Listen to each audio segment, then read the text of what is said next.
So, doctors, are you transitioning into a leadership role at your hospital or clinic? Or maybe you're looking to become a partner at a private practice. If so, you'll want to pay very special attention today because we have somebody very special with us, Dr. Brian Clyne, who does leadership coaching.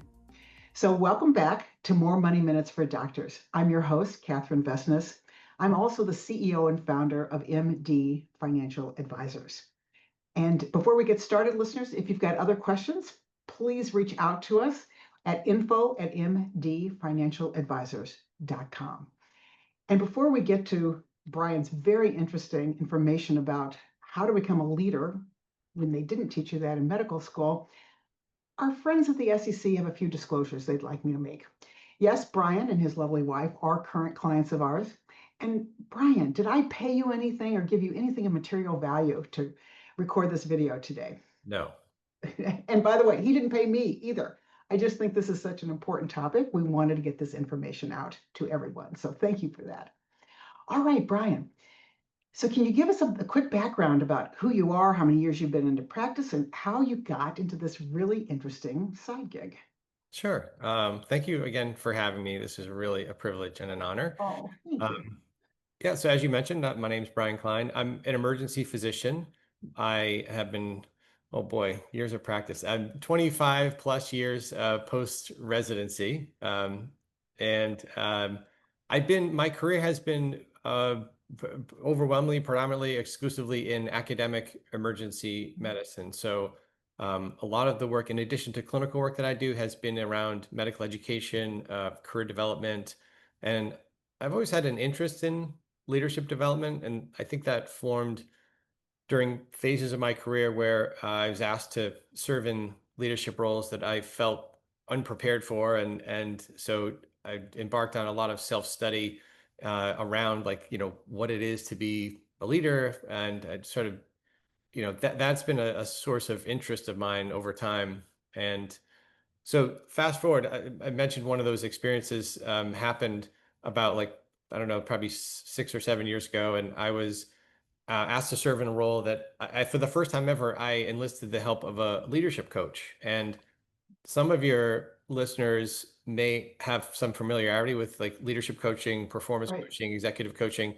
And it's something that I think a lot of other industries have, it's become really kind of baked into the professional development and to kind of the leadership experience for many, but it hasn't happened in healthcare or really infiltrated or penetrated healthcare to the extent it has other industries. So I knew a little bit about what coaches did. I had heard of some colleagues who enlisted the help of a coach, and but it's the first time I had worked with one. And to make a long story short, it was a transformative experience. I learned so much about myself. I learned so much about how I was showing up as a leader. What I thought, I had a little bit of a misnomer about what I thought coaching was. I thought I was going to lay out all my problems to the coach, and my coach would tell me what to do. And you can And they imagine, didn't do that? yeah, that's No. exactly what they didn't do. I learned that coaching is a lot about empowering the client to make their own discoveries, make their own decisions, um, become a little more connected to their values and their sense of purpose. And through that work, I started to realize it took me a little while, but probably 6 months into working with a coach, I started realizing there's actually a skill set here. There's a methodology. There are tools. There's something that we're not just having, unformed random conversations. That there was something that and when I started to realize that, there was a body of knowledge to learn about in coaching, I became really intrigued. And so I went back and did some retraining, became certified as a leadership performance coach, and have since been working almost exclusively with healthcare professionals, but also folks in higher education and some social service nonprofits and so that's a little bit of my background. Yeah, that's how I Well, got. I love this story uh, for so many reasons. But for one thing, as you know, I work with a lot of your colleagues. Yes. And I'm sure this is a credit to you as a person, but also to what you learned as a coach. They uniformly tell me how much they enjoyed working with you when you were in this leadership position. Mhm. So I think all the work that you did, and I'm sure it was gut wrenching at time and soul searching, Yeah. really paid off in this very happy community of doctors. So congratulations to you for that. Yeah. Well, thank you for saying that. But I think the one of the larger things that the points I wanted to make is that so many of us who devote our lives to a career in medicine spend so much of our time in our training learning the clinical craft, learning to take really good care of patients in certain specialties, learning really, precise technical skills. And, it takes a lifetime to develop those. And there's nothing wrong with that. But what's Right. missing in a lot of medical education and training is sometimes people call them the softer skills. I like to think of them as like the power skills, Right. skills related to leadership, emotional intelligence, the things that they don't necessarily explicitly train you as a physician. And so what happens is I talk a lot about this notion of accidental leadership, and the sort of accelerated version is, on Monday you're identified as maybe a good clinician or a good individual contributor. On Tuesday, someone says, "Hey, maybe you should lead the team," and then Right. then by Friday you're asked to serve as like the department chair or the division chief, or it's an exaggerated story, but I think it speaks to how things can happen in medicine where people find themselves through one sort of skill set or competency area, i.e., being a good clinician or publishing a lot of research papers or so, and then they're asked to have these other transferable skills and knowledge and lead an organization or suddenly do things that are, and so through a series of experiences like that, that's how I really became interested in this year, because it was a yawning gap between what I had been learning in my training, medical school training and beyond, and what I felt was, being asked of me in these other roles. Yeah. Yes, and I can totally relate to this. I don't know if I've mentioned this to you, but I spent decades being an attorney and financial advisor. I And knew that. now I'm Yeah. managing this company with 6 advisors and plus a sports staff of 20. And I, and to your point, it's like I'm in this, I need to be in the CEO role. And I think one of the things that you maybe have faced when you step into leadership unexpectedly is managing people and those contrary interests is much different than telling a patient you've got a broken leg or I need to take out your appendix, or it's just a whole different skill set. Yeah, yeah. As you get different responsibilities, sometimes they're not necessarily aligned with your what you know and what you've been. Right. So it's that whole, what got you here might not get you there kind of thing. I think it's Right. pretty famous catchphrase. But the point is that when you're navigating those transitions, there's increased complexity. There's oftentimes you have less control over things than you might think, because now you've got this whole spectrum of other people you're managing. There's just scale, and so you have to be able to evolve in your leadership skills and your awareness. Absolutely. Yeah. And to me, so much of that is putting aside how I would like to handle things in this particular situation, right? And you sometimes just have to let other people work it out with their skills, which I found difficult at times. Yeah. The really practical example. So I mentioned I'm an emergency physician, and I have a fair amount of experience. So if I'm working with a trainee, let's say they're a resident or a medical student, and they're presenting a case, and maybe they haven't seen that type of case before. Maybe it's really challenging them to kind of think through some of the medical decision Sure. making. But through experience and pattern recognition and the years, I can maybe see things differently or have a more clear perspective and know exactly how this is going to play out, or what the diagnostic plan will be, et cetera, et cetera. And so it's tempting in a busy work environment like you have, and to be able to say, listen, here's what you need to do. Let's do this test, do this thing, call this person, et cetera. And yes, that in the short term, that gets the job done. And yes, the patient got appropriate care. But it did very little to enhance and develop and empower the trainee. And so it's this idea of using, whether you're formally coaching someone or using coach-like skills, there are always opportunities to think about leadership differently. Yeah. Right. Yeah. Excellent. Well, the last time we chatted, you didn't even have a website. So I don't know if you had, so I was amazed, like, how do all of these places find you for this side gig business? Well, it's true that, I mean, I have an informative and amazing website, and it's all in my head. But Oh. Well, um, it seems like you're doing really well without it, so I don't know that you need to get it yeah, out of your head. it is a side gig. It is a business, but it's probably not a business with a capital B like some of your clients have.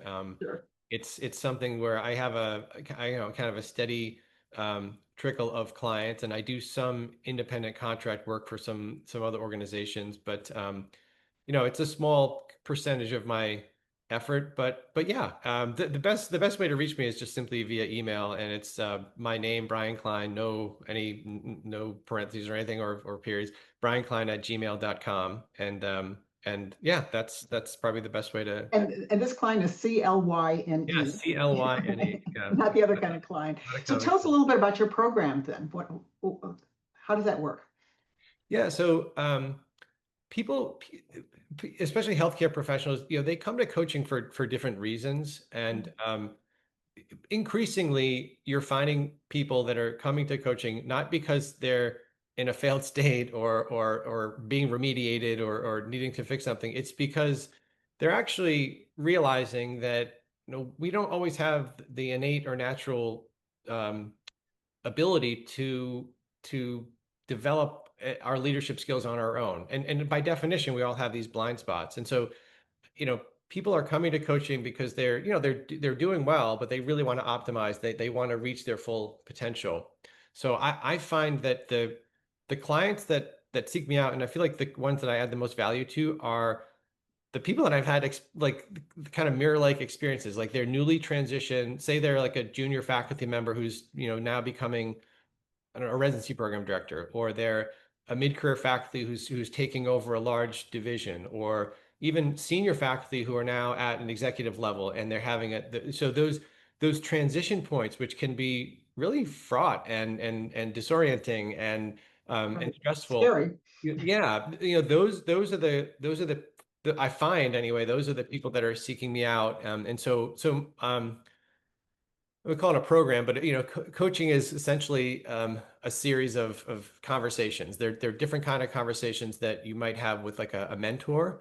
Okay. There, a lot of them are exploratory. They're designed for the client to discover some things about themselves, and so coaching conversations, they can take a lot of different forms and directions, but for the most part, we focus on a specific goal over the course of roughly 6 to 12 month engagements. Okay. Um, and I typically meet with clients once every 2 weeks for about an hour. Sometimes if there's something really time sensitive and they're working on a short deadline, and then it may be more frequent. But I found that for real like change to happen, um, because coaching, I should back up. There's the conversation, the interaction, but then there's some doing. A lot of the work Right. in coaching occurs in between sessions where the client has designed some field work for themselves, or there's something that they're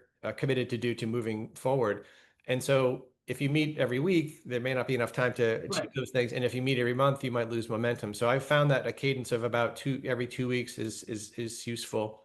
Um, and we constantly check in about, like, where are we in terms of are we making any measurable progress towards the goals you set?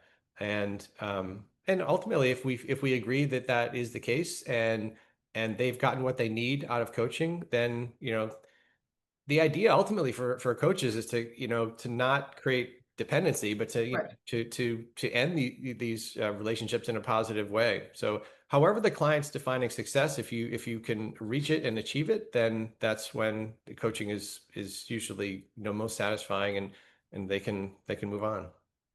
And I think of coaching and consulting differently, right? Because with a consultant, you've got an industry expert that can Yeah. identify the problems and make some suggestions about how to fix those. And coaching to me, it seems like you're helping that person discover those themselves. Yeah, Is that fair? it's a great point. Yeah, I mean, I think consulting is probably known more for, as you said, like subject matter expertise, someone coming in, really getting in the weeds and knowing all the details, and then maybe identifying a solution and presenting or a set of solutions or suggestions. Whereas, and so I guess the inverse would be in coaching, the client is the expert in their own lives, and you honor Right. that through coaching, and you're less inclined as a coach to impose suggestions. You may at times, and you True. may see something that the client doesn't see that you want to point out, or maybe even challenge him at times. But yeah, that notion of subject matter expertise is something that we think a lot about in coaching as and as a distinguishing factor from consulting. Right. And then where do you see doctors struggling most? Like, is there some common threads with the clients that are coming to you? Yeah, yeah. I think those points of transition, as I mentioned, I think are critical, especially when you're doing leadership coaching. I mean, there's no surprise now that a lot of people in healthcare are seeking coaching because of, I don't know what the best term is, like work-life imbalance or burnout, Right. or Yes. you know there's obviously a strong body of work that suggests that people in healthcare, a lot of physicians, but a lot of other people are not finding the kind of meaning and fulfillment in their work that they would like. And so Right. there that I do coach people who maybe that's the prime reason why they're seeking coaching. So that's something that I feel like is lacking, is a big challenge. So you're seeing some people who are like burnt out, Yeah, right? And they're just trying to figure out how to get that work-life balance. It may not even be so much about leadership, but it might be how do they manage their drive and their job and their life. Does that right. sound right? Because I feel like Exactly. I'm seeing a lot of those clients too, because Yeah. the way we might approach it, they might go, how soon can I retire? Or if I take this other job that's a whole lot less stressful and my pay is cut by 25%, can I still survive and feed my family on it? So we get those kind of conversations too. But Yeah. in your case, it sounds like that may not be a leadership issue. It just may be a regular burnout issue. Right. And so, again, I don't do exclusively, leadership focused coaching, but, examples of coaching topics that include, career change, maybe not getting out of medicine, but like modifying in some way how they approach their career, whether it's their job itself or their hours or their other commitments, how they manage their time. Sometimes it's, people really need help, setting goals and creating some internal barometers of success. There's there's so much that happens in medical training. I mean, I don't need to tell you this, but like physicians in particular, through whether it's the type of personality that gets attracted to medicine to begin with, or the acculturation process that occurs through medical school and residency training and just the culture of medicine, there's some mindsets that end up taking hold. I mean, you there's probably no shortage of physicians who experience like some degree of perfectionism and competitiveness, and so being aware of those mindsets is really important as a coach. And so they surface in many of the topics that clients bring. Some of the healthcare specific mindsets surface, and there's some fundamental beliefs and assumptions that people have about themselves and how they should function in their careers, and that can often serve as a really kind of a sticking point. And I guess that's the one thing in summary, I'd say I see a lot of people that are stuck. They're stuck in some way, shape, or form. Um, Right. Now, and do you ever get into their personal relationships with spouses or children or what have you when they're stuck? yeah, I think obviously um, they're a whole person, and they are going to have they're going to show up, and some of their challenges are going to be at home as well as professional. I think for the most part I try to stick to the professional challenges, and Yes. don't get into a lot of like home relationships. There's a lot of interpersonal relationship coaching when it comes to the workplace. Like I feel like I spend a lot of time in my coaching around people who are having a difficult time with a team, or getting results from an Right. individual, and they don't know how to manage that. They don't have the tools to have the conversation. And so coaching can take very kind of granular form around like how to work with people and how to get the results and build the relationships that you want. I can see how satisfying that would be and how that would reduce a lot of stress. Yeah. Yes, a ton of stress, because they're probably going over and over in their minds about this particular situation, the employee that's not performing or the team that's not working, and you talk about feeling stuck. They keep regurgitating that back and forth in their minds, and that's very, very stressful. And so then I think what's great about coaching is that you give them a path through that they can feel much more comfortable with the outcome. Yeah. Sometimes you can help get them path through, but more often than not, you might be able to offer them or get them to see it from a different perspective. I mean, I think that's the key. Sometimes we're brooding on these things, or we're holding on to, um, let's take this example of like a colleague or a workplace, interpersonal challenge or, Sure. and there's a perspective that we're holding, and what a coach can be helpful in is saying, well, what's an alternative perspective, what's another way of looking at this. So being able to shine some light on new, maybe a new reframe of how to see the problem, because most leaders, most people, they encounter problems and they don't see them, they see them one way because by definition they have a lens that's informed by all of their whole belief system, assumptions and values and things like that. And I think a coach can really provide insights towards a different perspective, and that can be a really key thing to open up change. Right, and be very freeing. Yeah, yeah. Yes, I totally agree with that. So, do you have a tip for doctors? Let's take doctors in a new leadership position. What's one tip that you would give them? Oh boy, that's a great question. Probably well, okay, so this is a tip that I've learned through coaching, and it's really about setting the having the skills to like sit down and talk to people and teams about how we're going to work together. What do I mean by that? I think so often today we're so agenda driven. So, you and I have a working relationship, right? Mhm. And our Mhm. working relationship centers around like we got to get these three things done. We're going to meet every 2 weeks. These are the measures. These are the Sure. hit the numbers, et cetera, et cetera. Um, but we rarely step back and say, hey, like Catherine, let's just think about like like how are we gonna make this working relationship successful? Like, what do you need from me? What do I need from you? There's this thing between like there's you and there's me right now, but then there's this thing between us and it's our working relationship. And like how are we gonna take care of that so that we're productive, so that we're successful, so that this organization thrives? We don't often like sort of step back and create that context and get explicit about like how are we going to communicate, like how are we going to deal with inevitable conflict that arises, and call it setting agreements or establishing ground rules or whatever it may be. I would say if I was going to give advice to new leaders, I would say, think about and try to develop some of those skills around setting those terms, because once you have them and you agree to them with your team or your partner or whoever, um, that's something that you can go back to time and again and say, hey, are we honoring those agreements in this particular situation, or is this and you can use them as a like they're such a healthy tool, I think, for having a productive and successful workplace. I found that very helpful for myself and my own business to think about the team members and setting those kind of expectations around the relationship and around communication.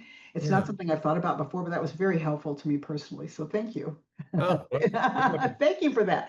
So before we close, is there anything else that you'd like to mention? Um, Boy, um, I guess the thing that I want to mention, and one of the goals that I have, I mean, I enjoy this work. I'm inspired by it, and it's something that I hope to do more of incrementally over time. And why? Why is that? Well, because it it it is so fundamentally important to our professional development, to our personal well-being, and to the impact that we want to have in the world.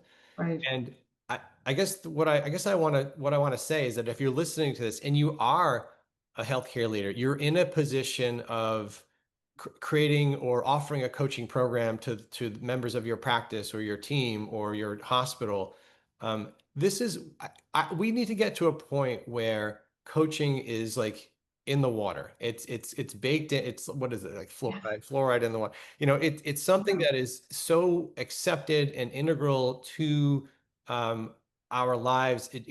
Just like we have to, you know, take care of patients, deal with the EMR, and like it should be like part and parcel of like what we expect in our career. Right.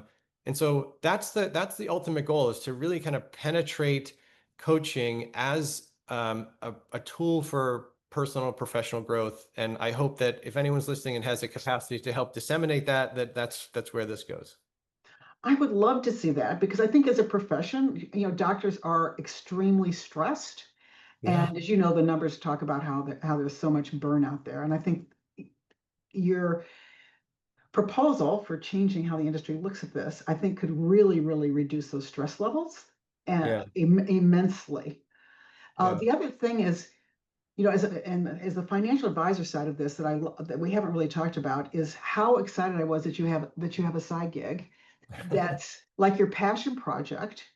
Yeah. And I think that you could do this long after you hang up your stethoscope, right? And you say, I'm going to resign from emergency med, but you could probably do this for decades afterwards. And that's very exciting to me on so many levels because it uses all of your skills.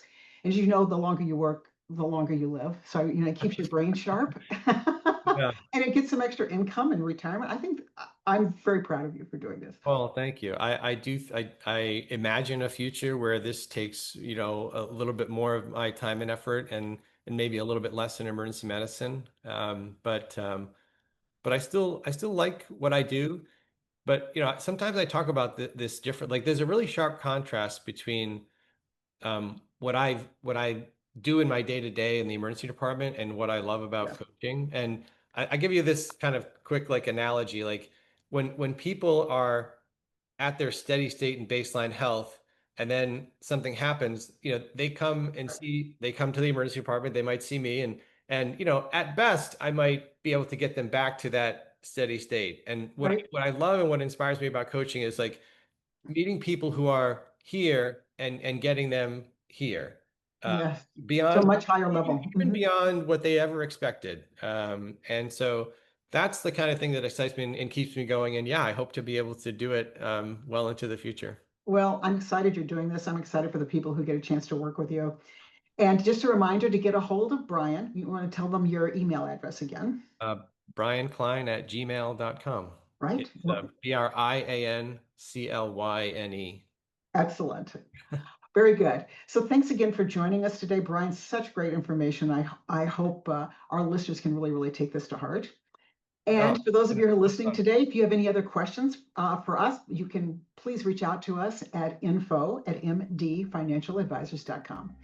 And remember, do take care of yourself, plan, protect, and prosper. These statements are from a current client and may not be representative of the experience of other clients and do not guarantee future performance or success. The client has not been indirectly or directly compensated for this interview. MD Financial Advisors is not aware of any material conflicts of interest between this client and the firm. Additional information, including management fees and expenses, is provided on our Form ADV Part 2, available upon request, or at the SEC's Investment Advisor Public Disclosure website. Past performance is not a guarantee of future results. Feel free to reach out to us at info@mdfinancialadvisors.com or visit our website at mdfinancialadvisors.com.